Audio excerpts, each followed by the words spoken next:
And welcome to the Politics Hour starring Tom Sherwood. I'm Kojo Nandi.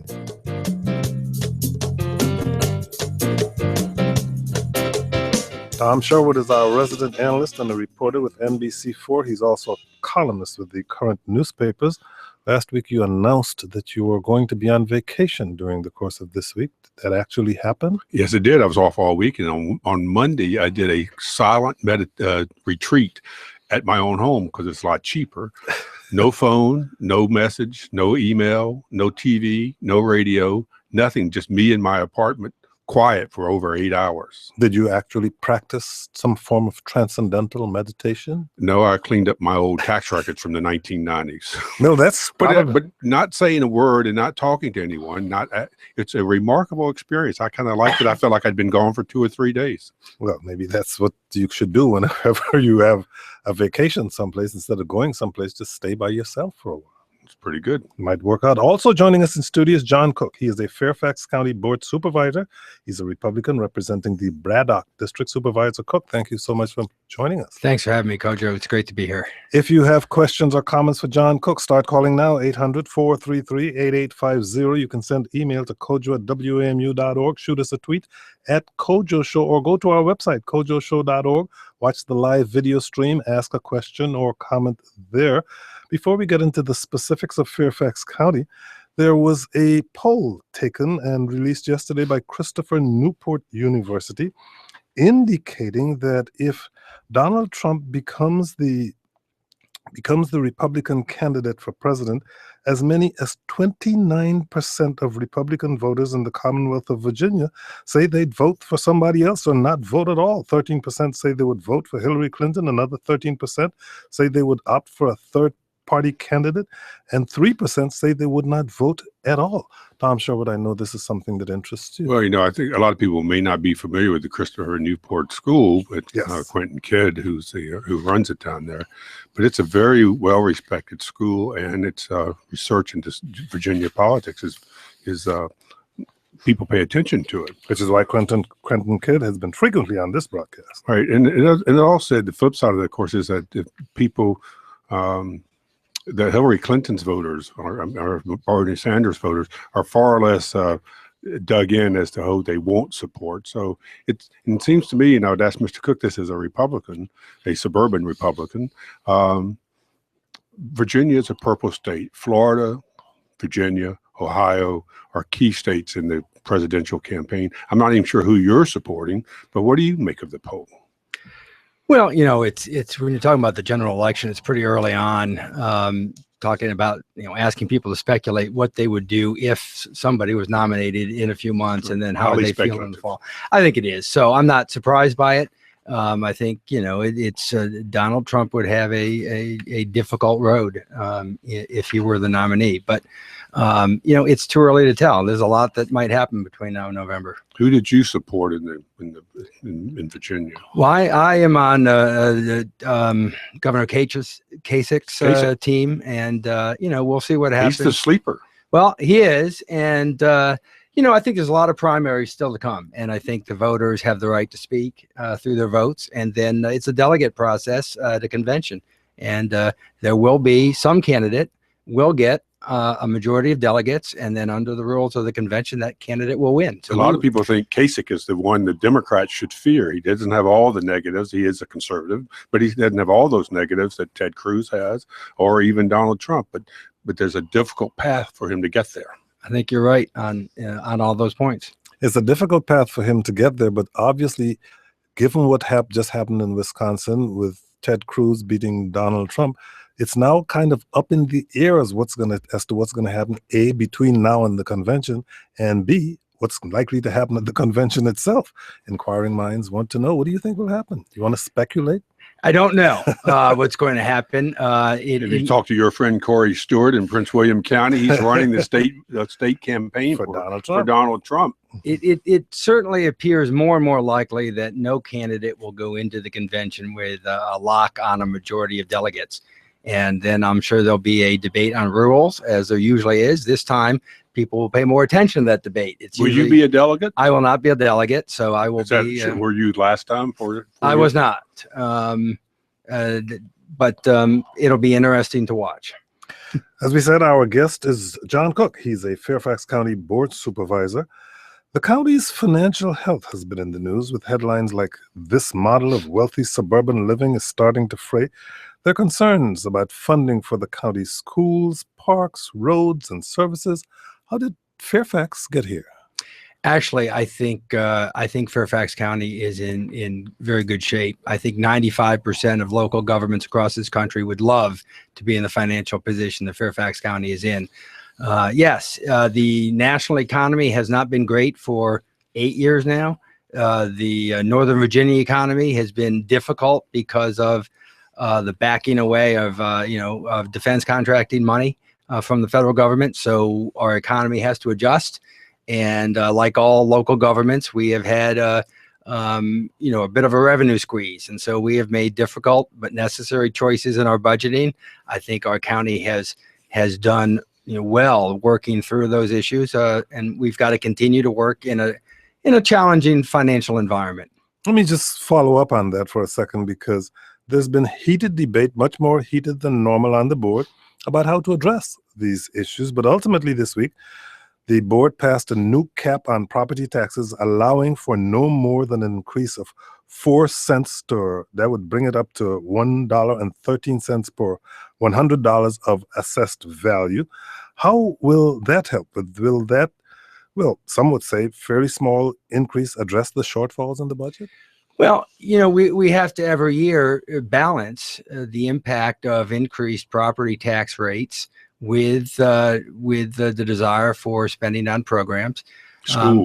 Schools being, of course, the biggest item in our budget, but we've done that balance every year, and we'll do it again.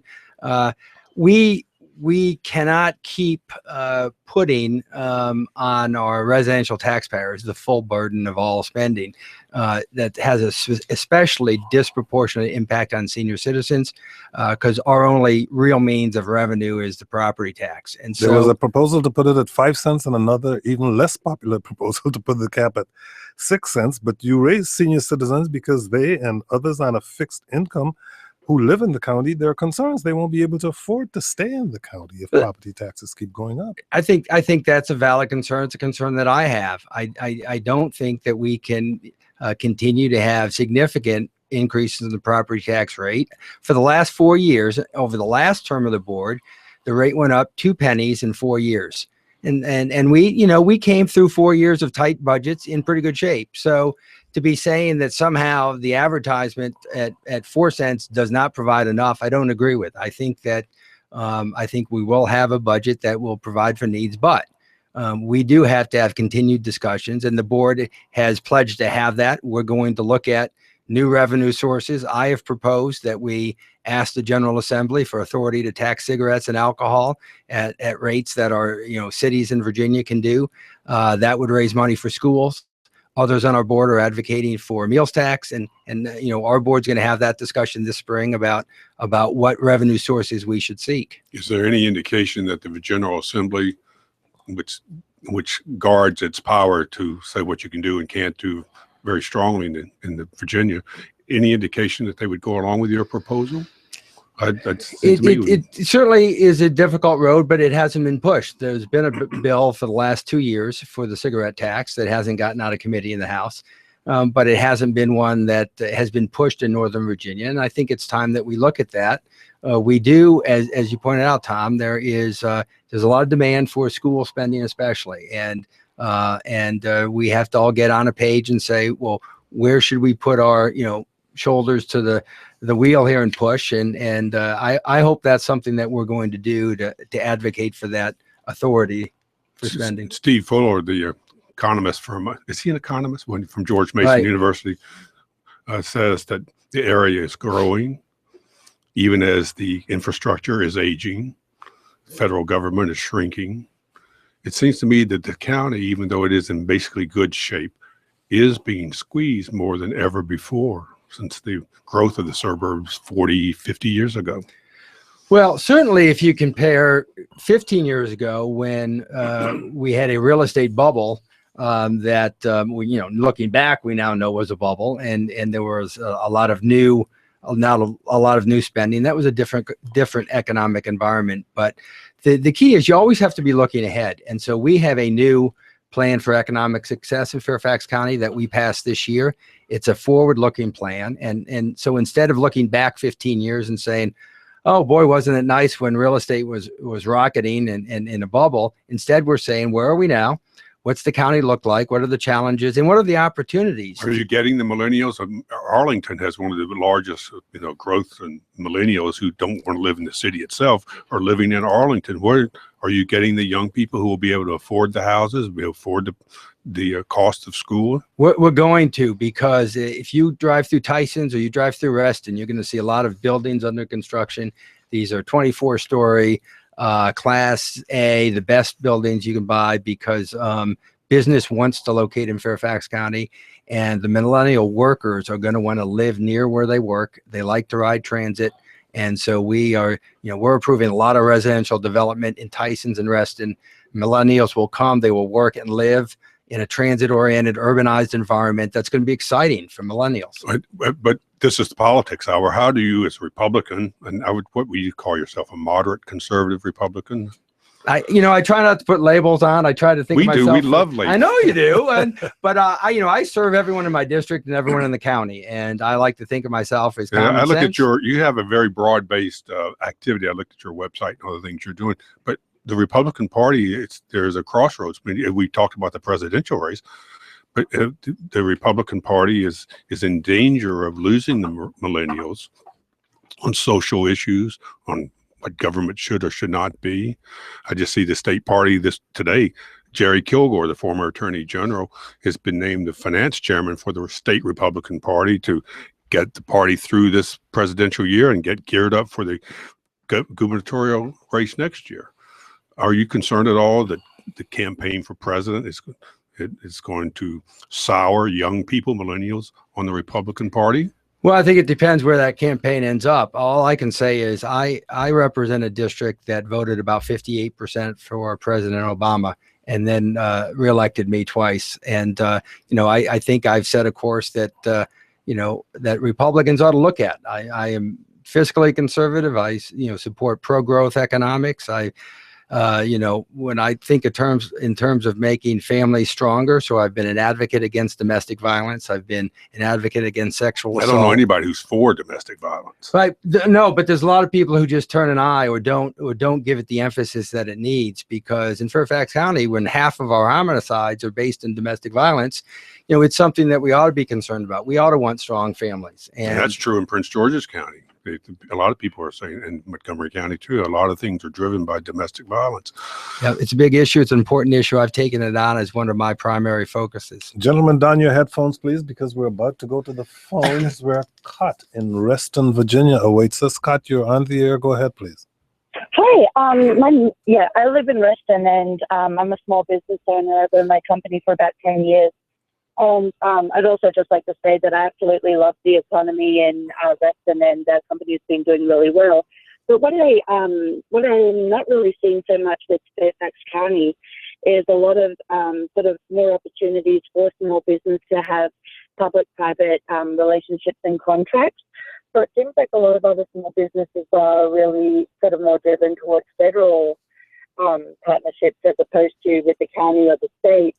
So I guess I'd like to hear what your thoughts are on being able to provide a strong network for small businesses to collaborate with the local government to help improve the county. And the county is phenomenal. I love Reston and Fairfax, and my kids are in Fairfax County School, so I'm dedicated to the community. But I would like to see more sort of growth for and opportunities for small businesses to partner with here's John Cook.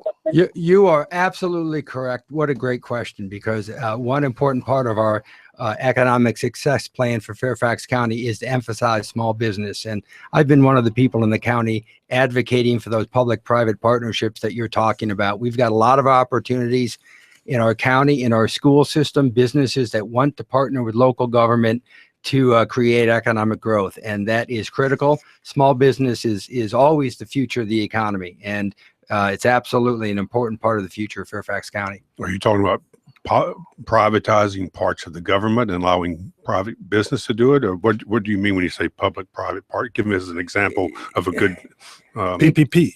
It can be a Yeah. couple of different things. It can be contracting out for a service. It can be things like looking at a development project and saying, how can we perhaps have a place for government services that's part of a development that a developer is building, where we partner with them, and the developer's putting in money, the county's putting in money, and the end result is a complex that serves a number of different purposes.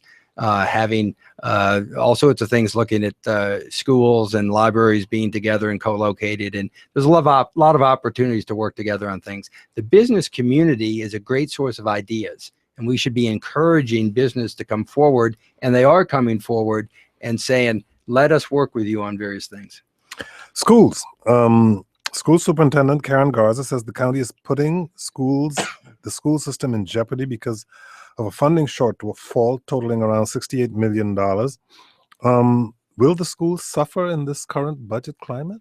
I have 5 children currently attending Fairfax County public schools, and would never want That to means see. one must have graduated. That's right. Okay. One is 6 children. Yeah, one's a teacher down in Hampton, and she's doing great.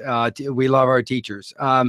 No, I think our school system, just like the county, is challenged, but is going to do very well. School enrollment now in Fairfax has leveled out. During the recession, we found people were not leaving Fairfax County. They were still coming in. School enrollment was going up by a couple thousand students a year, and that was causing some stretching.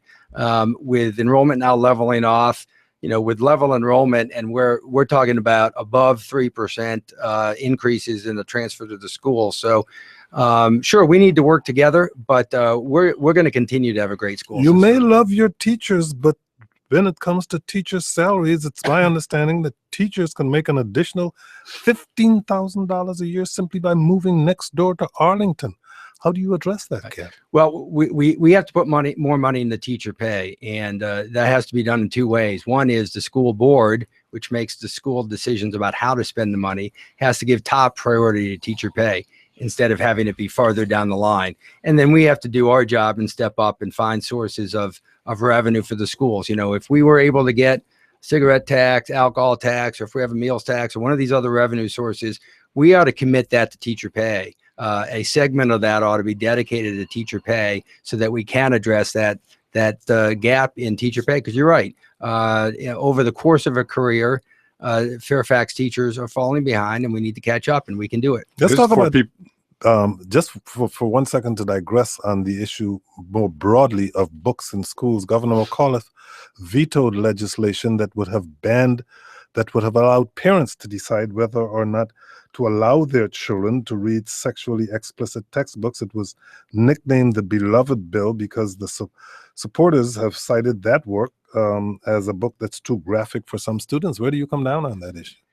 I really don't. I got to tell you, I haven't read the book. Our board doesn't make curriculum decisions. That's the school board's job, and I'm not going to tell them what books they have in the school system. But this state law would have allowed parents, all K through 12, to go to a school system and first of all be notified of any books assigned to their children, and then decide, well, I don't want that book. You have to let my kid read another book. It sounded like a 1950s thing to me. Yeah, I'm really book banning, book burning, It's just extraordinary.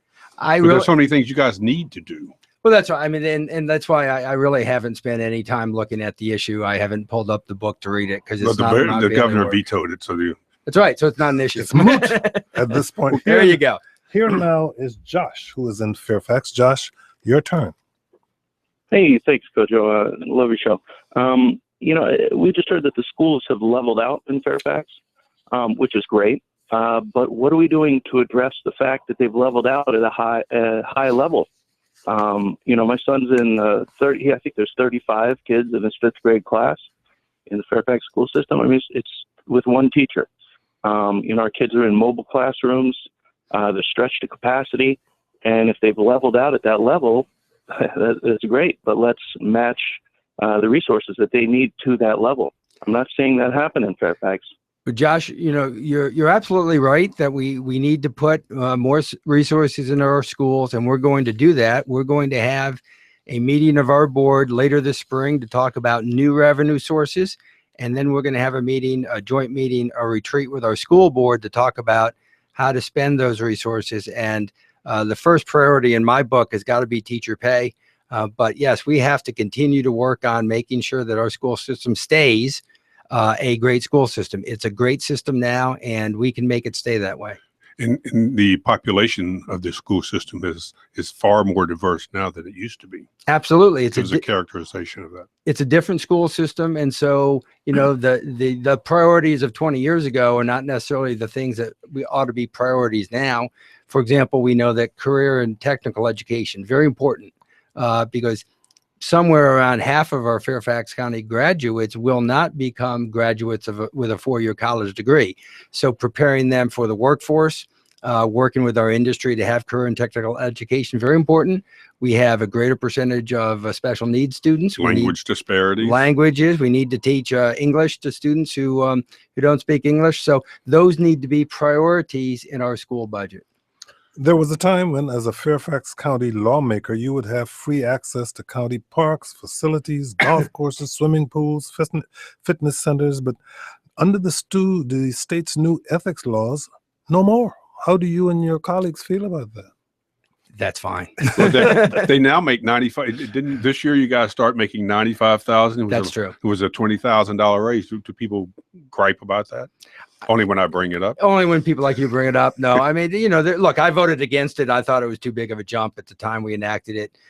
But as you said on a previous question, that's passed now, and it is what it is. And, you know, it's an honor for me to serve on the Fairfax board. Why should somebody move to Fairfax as opposed to Arlington? Boy, how long is the show? I can give you a lot of reasons. Give me the 20 in a second minute or answer. less. Right. Yes. Because we're going to be the center of economic growth in the region. We already Can manage are. Tyson's Corner so there can be a human scale. Tyson's is going to be a phenomenal place to live. We have new Diversion First program I'm very involved in, where we're going to have treatment instead of incarceration for people with mental illness who run into the legal system. Very forward-looking, a brand new re-engineering of our police department, where we are going to be on the cutting edge of 21st century policing. So who are you going to support for governor next year? You know, I Ed Gillespie? probably Ed. Ed's a great guy, works very hard, very bright, and is committed to economic growth. And that economic growth is the key to everything we want to do. Here's Paul in Fairfax, Virginia. Paul, you're on the air. Go ahead, please. Hey, Kojo. I'm a longtime Fairfax resident. I actually am an employee of Fairfax as well. It's a pleasure to speak with you, by the way, after many years of listening. Thank you. I'm actually calling to speak with the supervisor there.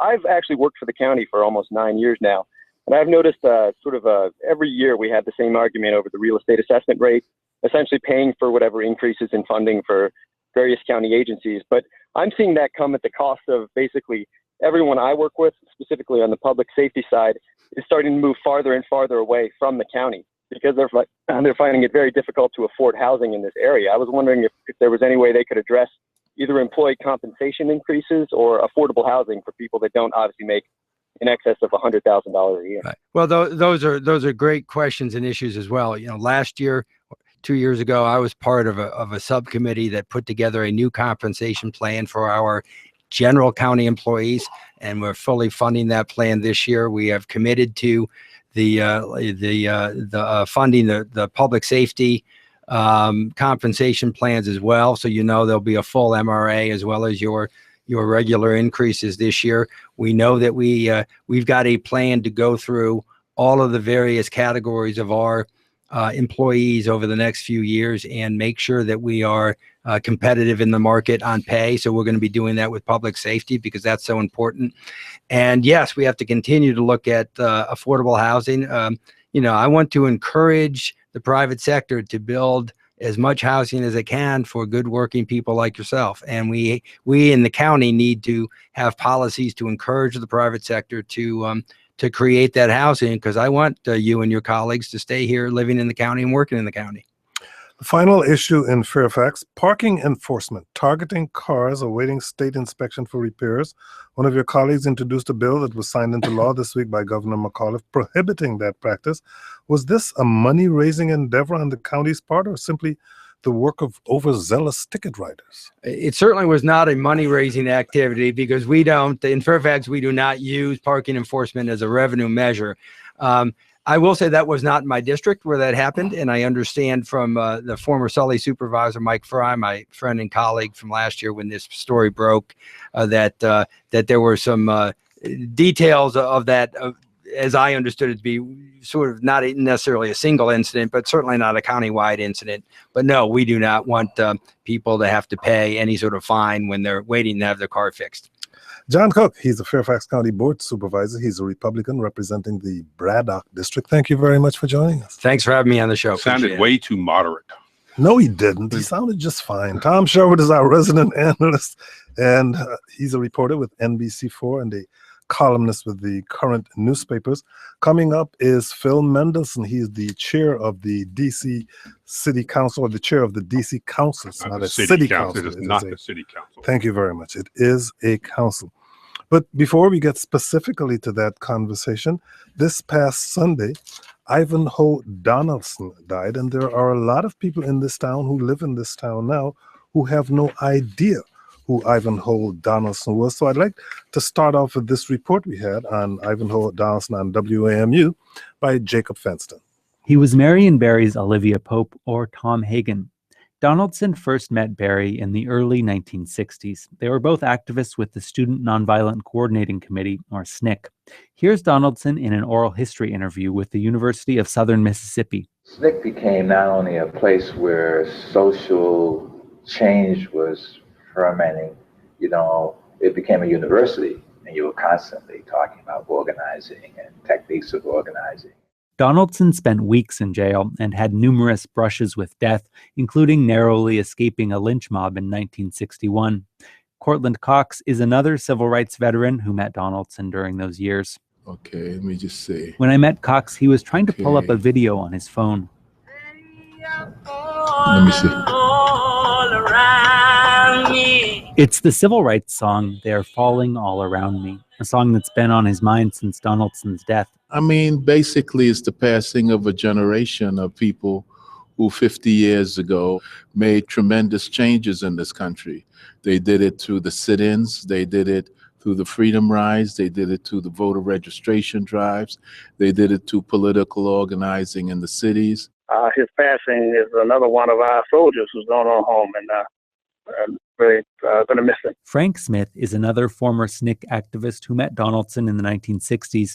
Years later, when Barry got involved in politics in D.C., Smith says Ivanhoe Donaldson was at Barry's side, running his campaign for mayor, then as a key player in the administration. He was the guy that kept a list of people who supported him and a list of people who didn't. And his job was to reward the people who were part of the team and punish the ones who weren't. Ivanhoe Donaldson was one of the first in that generation of activists to see the importance of political power and to figure out how to win it. So why is it you've probably never heard of him? During the early 80s, Donaldson lived a lavish lifestyle with a taste for luxury cars and a habit of starting businesses that didn't pan out. The money to pay for it all was coming from a slush fund and city checks for phony contracts. In 1986, Donaldson was convicted of stealing $190,000 from the city.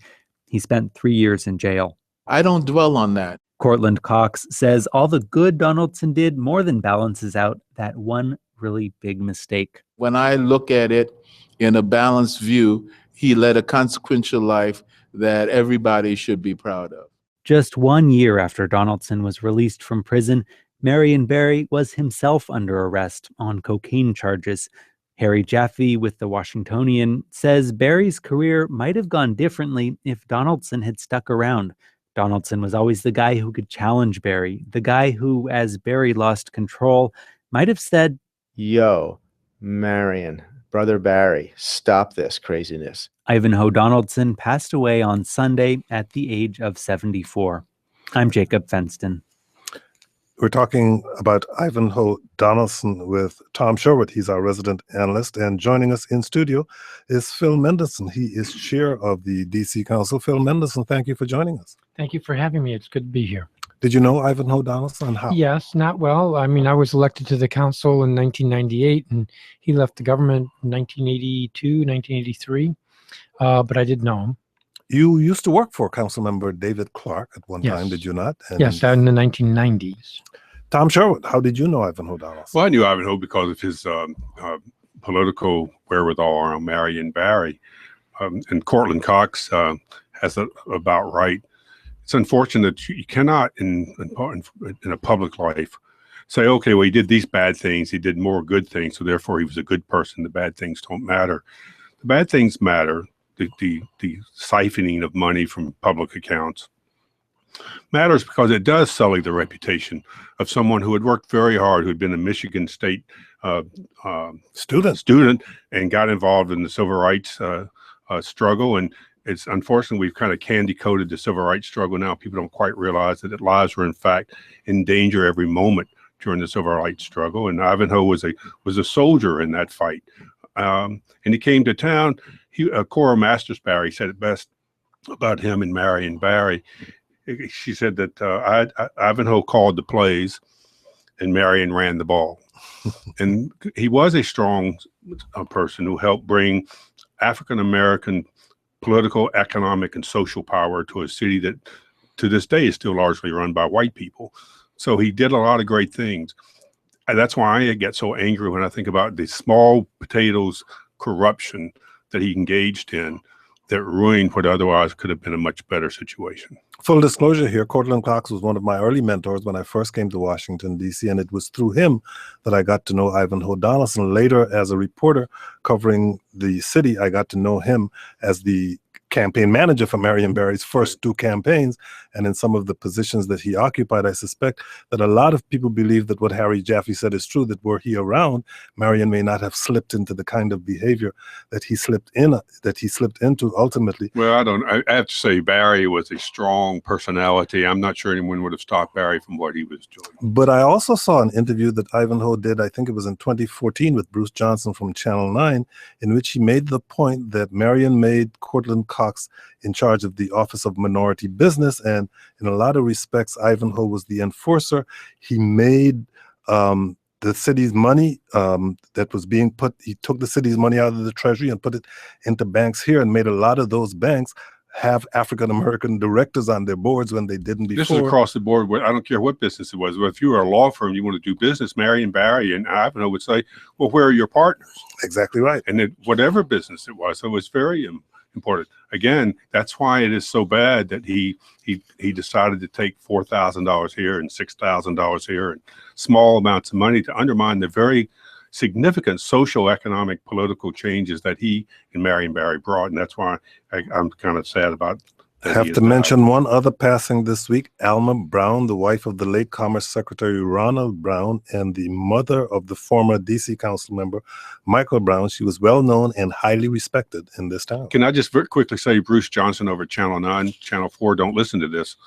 If you go to the WUSA website, Bruce Johnson has 5 or 6 clips of a very nice interview that he did with Ivanhoe, I think after Marion Barry died.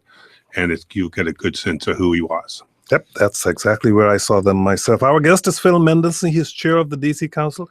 If you have questions, comments, praise, denunciations for him, call us at 800-433-8850. You can send email to kojo@wamu.org. You can go to our website, kojoshow.org, watch the live video stream, participate in the conversation there, or shoot us a tweet at Kojo Show.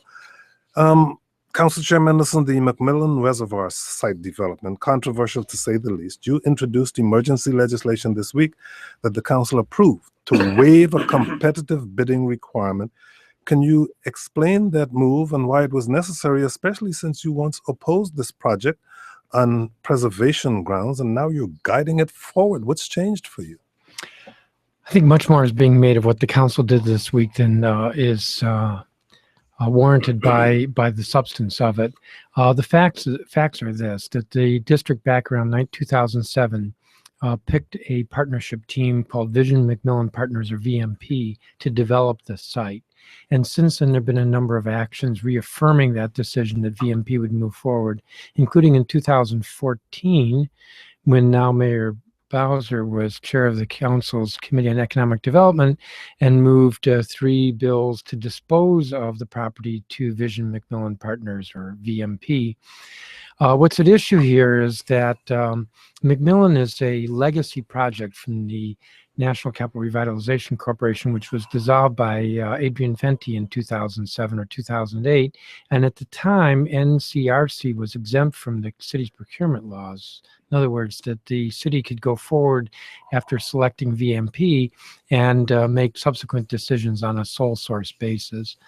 VMP has been selected. They've been reaffirmed by numerous votes. As I mentioned, 2014 were 3 resolutions disposing of different parts of Macmillan to VMP.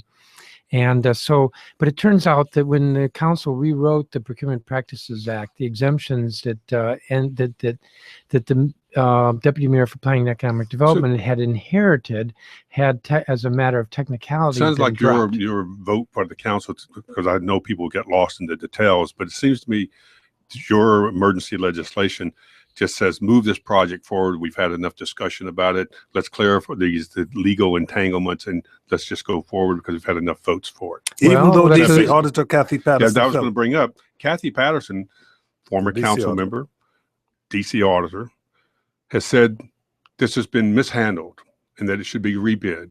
That Actually, this she is- didn't say that because I reread the letter coming over here It's today. a serious matter to override reform and to spend taxpayer dollars without competition, and said there was a material change in this VMP role. And this VMP, let's be clear, this is Trammell Crow, this is EYA, this is Now- Jair Lynch. These are people. For the and- viewers, let me just note that you're reading from your notes and not from the letter. The and letter this is what notes. I'm reading from Kathy Patterson's report. Correct.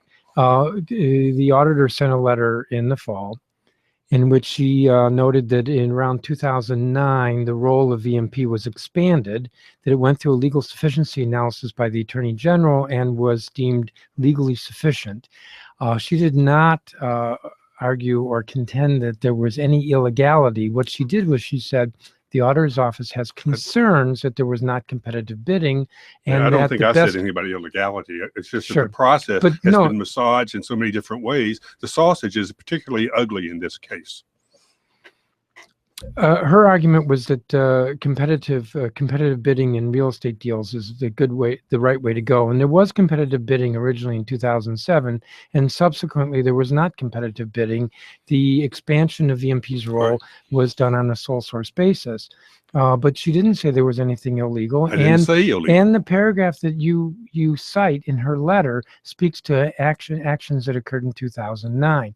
The fact is that repeatedly, the government and most recently the council by vote has said that Vision Macmillan Partners VMP is going to be the developer and proceed with this project. Now we're at a point where some contracts have to be issued for Vision Macmillan Partner to do infrastructure work. Now, should those be competitively bid? That's kind of absurd. And in any event, the practice has been for years that Macmillan, being a legacy project from the NCRC, the Tony Williams administration, was exempt from the competitive bidding So there's process. no political favoritism in the Macmillan project. Not that I now. know of. And in any event, what has been before the council for the last couple of years is based on previous decisions and not anything new. So I would not say that there's been any political favoritism in the recent decisions. Again, I don't want to bog down the listeners in this, but when the city changed its Procurement Practices Reform Act in 2010, and this project was not exempt from it, you're basically, I don't understand why it has to be exempt. If the auditor, what good is the auditor? And she is in fact hired by the council. I think, did you nominate her? I absolutely did, and Okay. I'm proud of that Kathy nomination. Patterson has a pretty good reputation, I think, in the city, and for her to say that there is a serious matter to override the Reform Act of 2010. No, she didn't say that. Well, That's a I think misreading of her letter. Her letter doesn't even speak to that issue. Maybe it was just the doesn't. original report. Maybe it was her original. No, her letter says I'm that not talking about her letter. I'm competitive talking about her bidding. report. Oh, I'm aware of with the letter she wrote last fall. I'm not aware of a subsequent report, Tom. I think much more is being done of this. I have and quotes should around be. it, so I had to argue And it somewhere. I as- didn't make it up. As I said, the decision was made years ago to go with Vision McMillan Partner. And what I said the other day when this came up at a council hearing was that there are other sides to this issue, one of which is that when the government makes a decision to go forward with the project, for better or worse, and this actually gets at Kojo's point about what my views were on the development of McMillan Reservoir 6 years ago, I think it's important that the government stand by its decision. And what the opponents of McMillan would like, and one of them said this quite bluntly the other day, is they'd like to start over, have a new design competition, and to to have a completely different development. And yes, that might be a better project, and it might have better amenities, and maybe not. But the fact is that a decision was made, and then it was reaffirmed, and then it was affirmed again, and the council has acted, and millions have been spent. But more than that, there ought to be certainty in the process. As I said the other day, the district often negotiates not a very good deal, and it comes before the council, and maybe we can make some changes. But once it's been approved, the government needs to stand by its commitments and obligations and not start over. And it's very damaging to start over. So the McMillan project, for better or worse, has been approved and reapproved and approved again, and we're going forward with it. And that would be why I put forth the legislation the other day, and why I believe it's important that the government continue with this project as it has already obligated itself On to do. another issue. The mayor's plan to close DC General and open smaller homeless shelters in each ward has come under fire from some residents as well as council members, you included, over the selection process and the cost to the city. We have Daniel, who's calling from Ward 3, who has a question on that. Put on your headphones, please, gentlemen, because Daniel is on the air. Go ahead, please.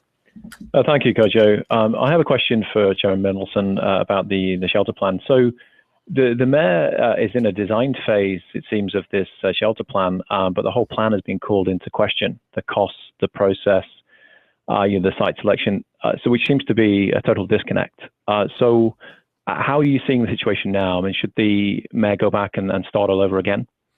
The mayor, you should know, is hiring an outside company to analyze the plan and the price tag on the plan. To analyze her own plan. Right, and that After the fact.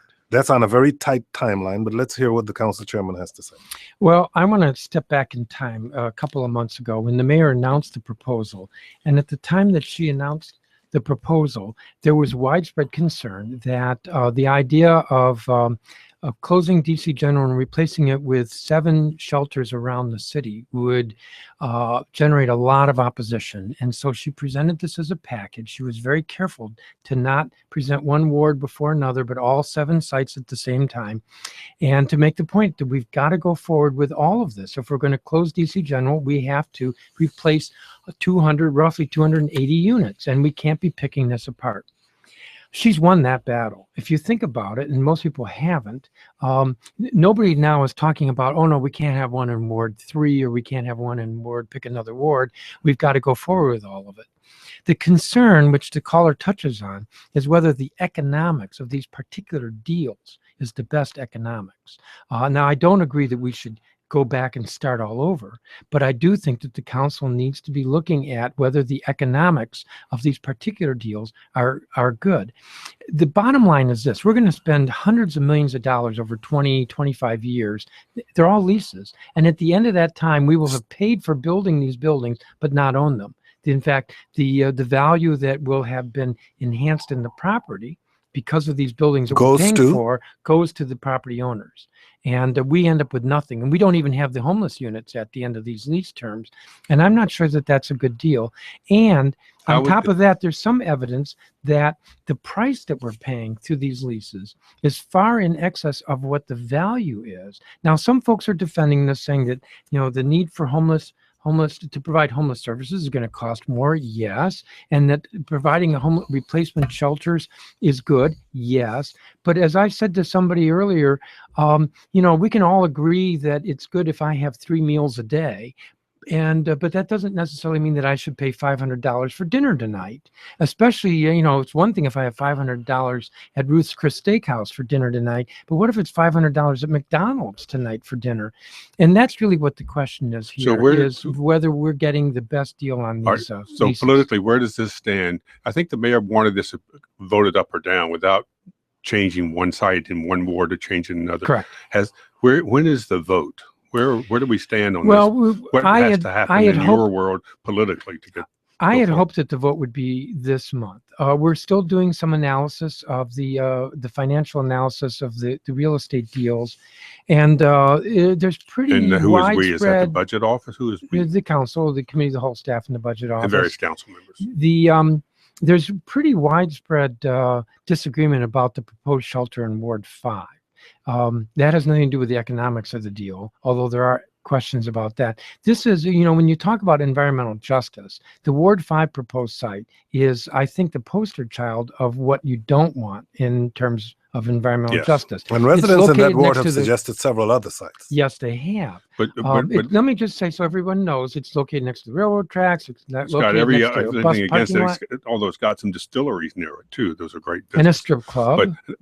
But just for the politics of this, so people understand, not get. You don't think you'll have a vote in April because of the concerns about the cost? No, I think we're still working. You're correct. The mayor won a big political victory when the council pretty much agreed with her. We will disperse public housing. Homeless sheltering around the city. She got it. She won that battle, yeah, and the right? public I think that's good. The public is saying that too. Whether they all mean it sincerely, I don't know. But the public has said that as well. And the mayor has said she'd like to have these all done and open by 2018, so that then you could close DC yes, General. And one of the questions, it also happens to be the middle of the next mayoral election. But if you don't, I won't mention that. But let me just say that I'm not even sure that her proposal would meet her own schedule. And we've asked for details of the schedule and have not yet received them. So it doesn't sound. Several of these sites, in fact, I think it's 4 out of the 7 sites, require zoning approval, including variances. And there's every reason to believe that will delay the process not only that, but significantly. there's a huge political issue over who's on the zoning commission, who's getting appointed. You're holding up. Gotta move on because we're running out of time. I don't think the appointments are an issue here because frankly, there's only you only one have pending. about 3 minutes left. Well, you should have had me on earlier. We got an email from John and Adams Morgan, who says, Mayor Bowser says in her State of the District last month that she'd send minimum wage legislation to the council when it returns from recess. Well, the council came back this week. Has she sent legislation? No, we've not received the minimum wage legislation. And that's it's a big issue. Do you support the $15 by 2020? I would like to see the minimum wage go up, but I think that, first of all, we haven't seen the details of what she's proposing. There's a question about how it gets phased in. And ideally, I'd like us to see the same approach that we did several years ago when we worked with our colleagues in Prince George's and Montgomery Council. Let's do this regionally, not just be an island within the region. I want to be clear on this homeless thing, because politically it's unclear now when the council will vote because of the issues about how the costs are structured and maybe the sites of 1 or 2. Well, there are alternative sites in Ward 5, as Kojo noted, and if you would roll back the clock, we could get into that a little bit more. I don't want to get into it, but the issue is the mayor's plan is as ambitious as it is now uncertain because of the cost. And let me emphasize also that when you need variances from the zoning Board of Zoning Adjustment, that can delay this by a half a year or a year. I think her 2018 schedule is a bit optimistic given her own choices. How is your relationship with the mayor? Because you guys have had a tough time for a while. Have you gotten to where you'll talk to each other more? We meet about weekly. We didn't meet this week because I had a hearing on the budget for several of our agencies. But personally, you guys are getting around. She's very strong-willed. Now, I want to ask her, you seem to want 100% of what you want. She said, I do. And so do you. Yeah, well, working with the legislature, you got to be flexible. Quite a bit in the news around marijuana and legalization. There was the White House protest organized by one Adam Eidinger, and the response from the DEA, which said this week that it'll decide soon whether to change the federal status of marijuana to essentially reclassify it from a Schedule I drug. But earlier this week, you led a divided D.C. council to ban marijuana clubs. You are fully in agreement with Mayor Bowser on this.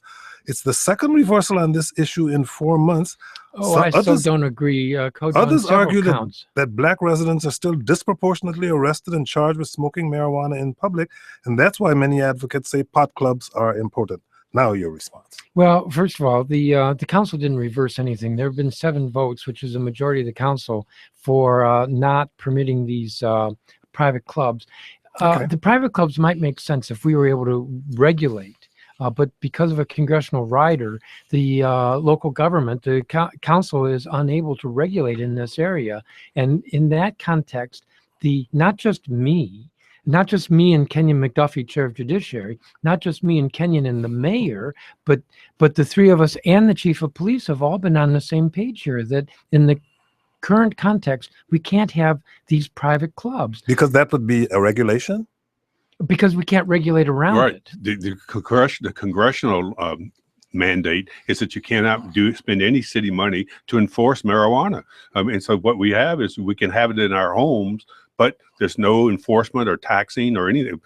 David Grosso wants to tax it. You can't do anything about marijuana except to allow it in homes. And that's what the referendum said. Congress interfering with those are the terms of the referendum, right, that a possession of a small quantity by individuals is legal. In your home. And what really is being debated here is something that goes beyond that. It expands Got a that. tweet from Adam who says, please ask Mendo when he'll move universal paid leave to a committee markup. Well, I'm hopeful that we will get to it before the council recess. I know there are folks who are impatient, but this really is it's a complex issue economically. Did what New we York want to just do 6 weeks? They did, but I'm not sure it's at 100% reimbursement. I'm not sure exactly how many conditions qualify for it.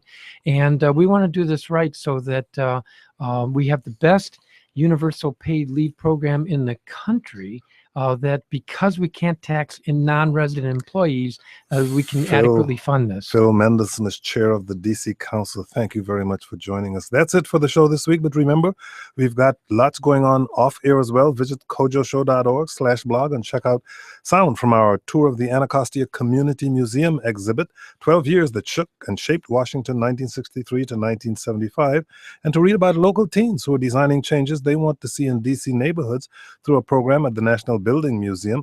Have a great weekend, but be sure to meet us back here Monday at noon when we'll consider a recent move Maryland's Republican governor has made, appealing to President Obama for help tackling gerrymandering in the old state. Plus, we go inside an experimental new international high school with a holistic approach to keeping kids in school as it caps off its first year.